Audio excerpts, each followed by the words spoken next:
The galaxy was a vast, ever-expanding ocean of stars, home to countless civilizations that had mastered the art of war and peace in their own ways.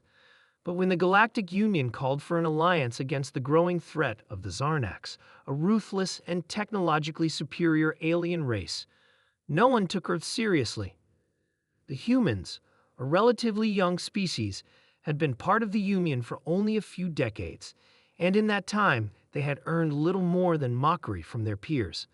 The Krillians, with their sleek warships that could bend light around them, the Xalaxians, whose ships glided silently through the void as if they were born from the darkness itself, and the Quarrens, who manipulated gravity with ease, laughed at the humans whenever their name was mentioned. They saw Earth's military fleet as nothing more than a joke, a clunky collection of old, outdated ships cobbled together with limited technology.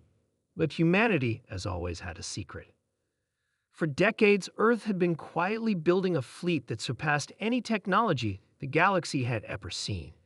A fleet built not by advanced alien techniques, but by human ingenuity, resourcefulness, and sheer willpower. Earth had built ships that harnessed energy from collapsing stars, vessels capable of defying the laws of physics, and weapons that could tear through the fabric of space itself. The technology had been slow to develop, but humans had a remarkable gift. They never gave up. It was on the eve of the Great Zarnak invasion that Earth's fleet made its grand debut. The Galactic Union had gathered on the War Council to discuss their next move. The Zarnak Empire had raised 2 entire star systems in a matter of days, and the galaxy was on the brink of collapse. The Union's ships, however advanced, had proven ineffectual against the Zarnak's overwhelming firepower. The Union leaders, most of them skeptical of Earth's abilities, still doubted the humans' contributions. That was when the humans arrived. As the Union watched, an enormous warship appeared on the holographic display, a ship like nothing they had ever seen. It was a massive, triangular craft that emitted a pulsating aura of energy. The ship, known as Pride of Terra, was an imposing sight, brimming with raw power and untapped potential. The room fell silent. "Where is this ship from?" the Krillian admiral asked, his voice laced with disbelief. "This is Earth's flagship, the human fleet commander," Admiral Jason Kepler replied with a calm that sent chills down the spines of those around him. "It's not the only one." The hologram shifted, revealing a dozen more ships, each more intimidating than the last. The Pride of Terra was only the beginning.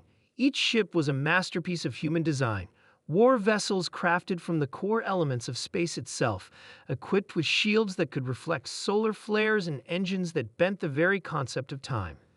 "We don't have a fleet like the Zarnax," Admiral Kepler continued, his voice steady.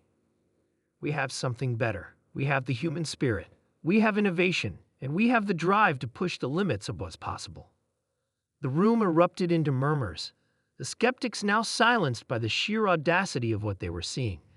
The Xalaxians, who had once dismissed Earth's fleet as a child's toy, stared in awe at the technology. The Quarrens, who had considered themselves the masters of gravity manipulation, were visibly shaken as the human ships demonstrated their own mastery of spatial anomalies. But the real shock came when the fleet engaged the Zarnak Empire. In the first battle, the Union's forces were decimated by the Zarnak juggernauts. The humans, however, arrived just in time.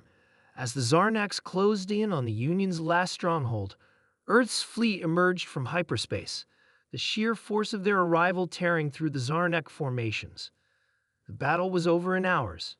Human ships cut through the Zarnak warships like a hot knife through butter.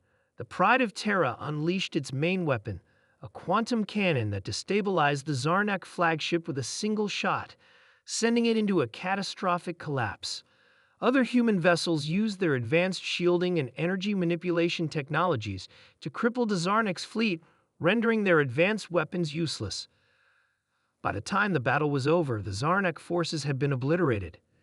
The Union forces, once skeptical of humanity's contribution, watched in awe as the human fleet returned to their side, victorious. "How did they?" the Krillian admiral stammered, his voice barely audible. Admiral Kepler looked at him with a smile that carried the weight of centuries of human struggle. We may not have the technology you have, but we have something more powerful than anything you can imagine. We have the heart and determination to make the impossible a reality. The galaxy had underestimated humanity for far too long. They had laughed at Earth's fleet, mocked its primitive nature, and dismissed the humans as nothing more than a passing curiosity. But when the dust settled, it was clear.